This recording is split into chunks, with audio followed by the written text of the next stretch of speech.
कर्मा, कर्मा को तो जानते होगे ना, कर्मा को। कर्मा इस कलयुग की बहुत बड़ी भक्ता, बहुत बड़ी भक्ता।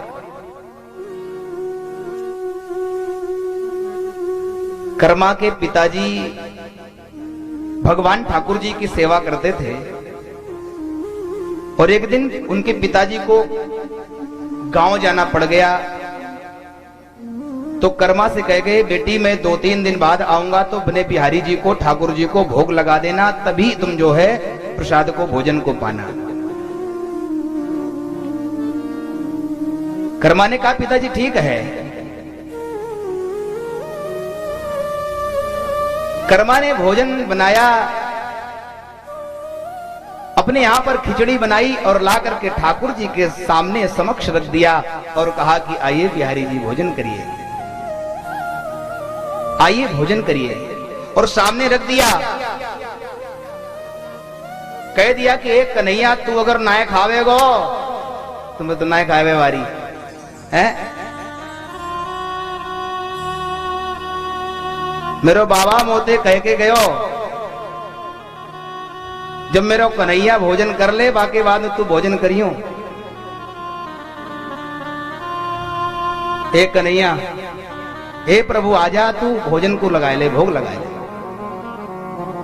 ऐसी ही बैठी रही, क्योंकि पिताजी कह करके गए हैं कि जब तक भगवान भोजन भोग न लगा ले तब तक नहीं पाना है। तो भगवान कर्मा की भक्ति और भाव को देख करके भगवान को भोग लगाने आना पड़ा है।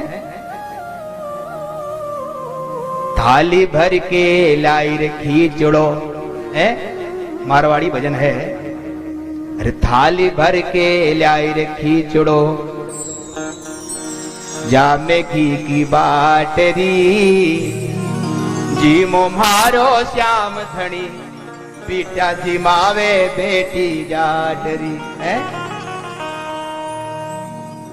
बाबा मारो गाम गयो है, ना जाने कब आवेगो, और बाके भरोसे रहोगो तू तो भूखो ही रह जावेगो। और कन्हैया आज जिमाओ तने खींचड़ो, अरे आज जिमाओ तने खींचड़ो, काल रावड़ी काट की, जीमो मारो श्याम धनी, जिमावे बेटी जाए।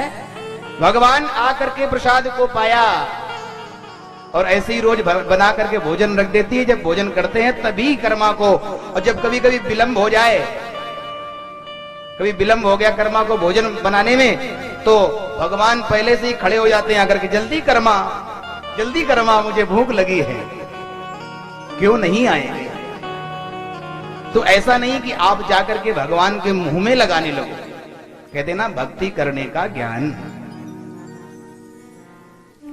आपके अंदर वैराग्य नहीं है तभी भक्ति करना आपका सार्थक नहीं है।